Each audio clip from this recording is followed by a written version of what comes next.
দেউতাৰ শ্ৰাদ্ধ হৈ গ'ল মানে যোৱা 3 আৰু 4 তাৰিখে দেউতাৰ শ্ৰাদ্ধ আছিলে জুলাই মাহৰ। আচলতে অভিভাৱকবিহীনভাৱে এটা জীৱন আৰম্ভ কৰিবলগীয়া হৈছে। মাৰ মৃত্যু হৈছিলে 2019 চনত।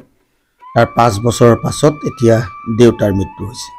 আচলতে মা ঢুকুৱাৰ আগতেই দেউতা পেৰালাইচিছ হ'ল। তাৰপিছত প্ৰায় 5 বছৰ দিন হুইল চেয়াৰত অতিবাহিত কৰিলে, তথাপি সুস্থ স্বাস্থ্যৰে আছিলে। ইয়াৰ পিছত এতিয়া দেউতা যোৱা 5 জুন তাৰিখে ইহলীলা সম্বৰণ কৰিলে আৰু আমি ঘাট মাউৰা হৈ পৰিলোঁ।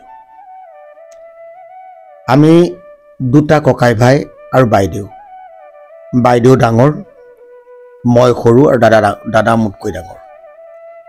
আৰু আমি এই পৰিয়ালটো 2টা পৰিয়াল আমি বেলেগে থাকোঁ। আচলতে মোৰ এটা বেলেগ গৃহ, দাদাৰো এটা বেলেগ গৃহ। দাদা থাকে পুৰণা গৃহত আৰু মই থাকোঁ নতুনকৈ কিনি দিয়া।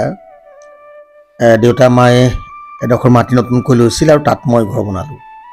এইদৰে আমি খুব সুন্দৰকৈ আচলতে খুব মিলা প্ৰীতিৰে আমি গোটেইকেইটা আছোঁ। আৰু এতিয়াও শেষলৈকে আমি সৰু হৈ আছিলোঁ, শিশু হৈ আছিলোঁ।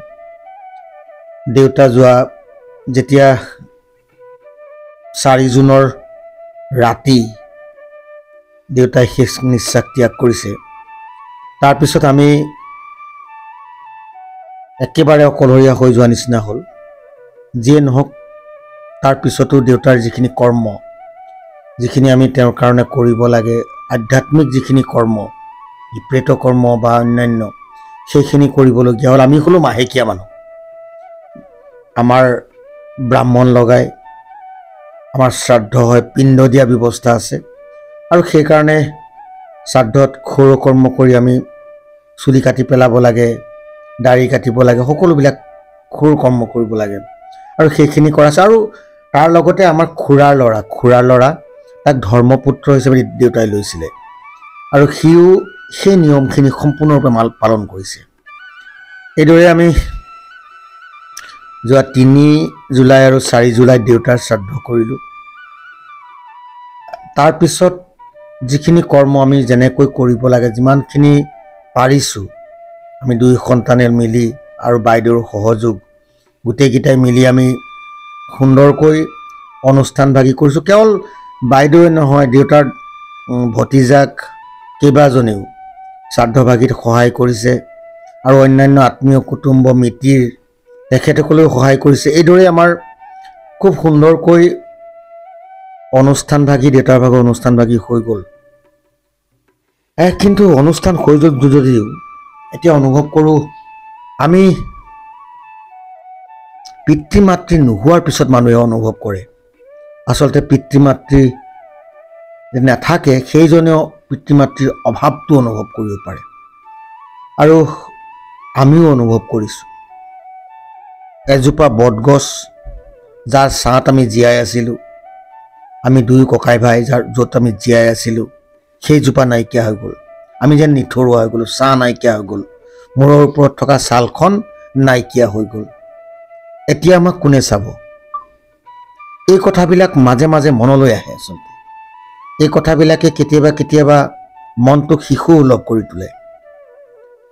কিন্তু এটা সৌভাগ্য, সেইটো আমি মানি ল'ব লাগিব যে দেউতা মাক আমি শুশ্ৰূষা কৰাৰ যিটো আমাৰ সুবিধা, সেই সুবিধাখন ঈশ্বৰে আমাক প্ৰদান কৰিলে। মোতকৈ বেছি দাদাই বেছি কৰিবলৈ সুবিধা পালে, কাৰণ তেওঁৰ লগত আছিলে। আৰু এই দেউতা মাক শুশ্ৰূষা কৰাৰ যিটো সুবিধা, সেই সুবিধাটো আমি খুব সুন্দৰকৈ লাভ কৰিলোঁ। আৰু সেইমতেই অন্ততঃ আমি গৌৰৱেৰে ক'ব পাৰোঁ যে অন্ততঃ আমি মা দেউতাক সেই মুহূৰ্তত লগত থাকি মুখত এটোপাল পানী দিব পৰাকৈ আমি থাকিলোঁ।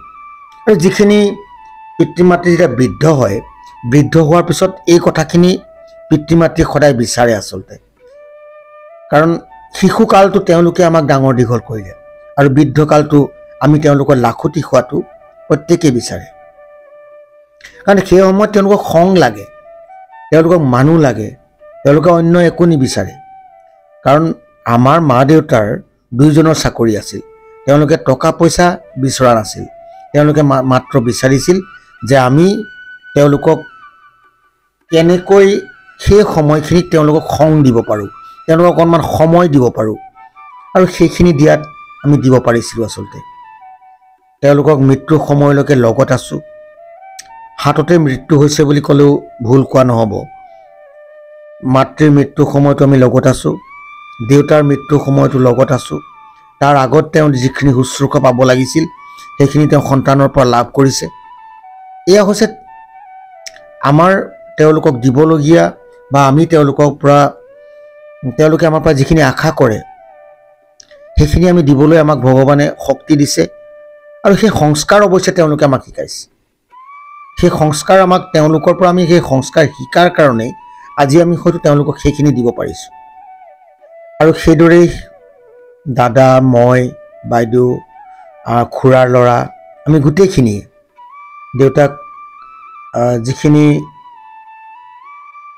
শুশ্ৰূষা কৰিব লাগে সেইখিনি কৰাৰ পাছত, যিখিনি আধ্যাত্মিকভাৱে মৃত্যুৰ পিছত আমি যিখিনি কৰিব লাগে সেইখিনি কৰাটো আমি কোনো ধৰণৰ কৃপণালি কৰা নাই। আচলতে ভৰা দিশৰ পাৰত গৈ আমি পিণ্ড দিছোঁ, বা আমি যি সৰু কৰ্ম কৰিছোঁ সেইখিনি আমি তাত দিবলগীয়া হৈছে। এইদৰে এটা প্ৰজন্ম শেষ হৈ গ'ল। এটা প্ৰজন্ম, দেউতাই আছিলে সেই প্ৰজন্মৰ শেষৰজন ব্যক্তি, আৰু দেউতাই আছিলে সেই প্ৰজন্মৰ শেষৰজন ব্যক্তি। তেওঁৰ আছিলে মুঠ 9জন ককাই ভাই বুলি জানো, কিন্তু তাৰ ভিতৰত আমি দেখাত 6গৰাকী আমি দেখিছিলোঁ। তাৰে দেউতা আছিলে 5 নম্বৰ, দেউতা আছিলে 5 নম্বৰ, আৰু দেউতাৰ পিছত দেউতাৰ ভায়েক আছিলে, তেওঁ ইতিমধ্যে ঢুকাইছে। আমাৰ জেঠাই আছিলে 3গৰাকী, বৰদেউতা আছিলে, আৰু তেওঁলোক ইতিমধ্যে ঢুকাইছে, আৰু মাত্ৰ দেউতা বাকী আছিল। আন সকলোৱে 70 বছৰতকৈ বেছি বয়স নাপালে, কিন্তু দেউতাই বয়স পালে প্ৰায় 89 বছৰ। প্ৰায় 89 বছৰৰ পিছত দেউতাৰ মৃত্যু হৈছে, বয়স পাইছে। আৰু সেইটো আমি সেইমতে দেউতাক শুশ্ৰূষা কৰাৰো সুবিধা পালোঁ। আচলতে দেউতাক শুশ্ৰূষা কৰাৰ সুবিধা পালোঁ, দেউতাক হাতত একেলগে থকাৰ সুবিধা পালোঁ শেষ মুহূৰ্তলৈকে।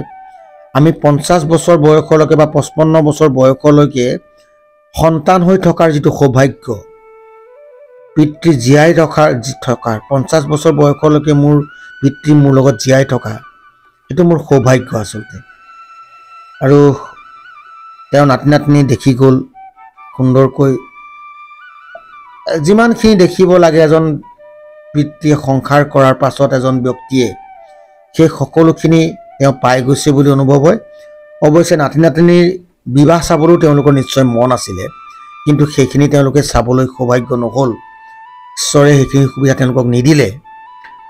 তাৰপিছতো যিমানখিনি বিচাৰিছে সেইখিনি তেওঁলোকে পাইছে।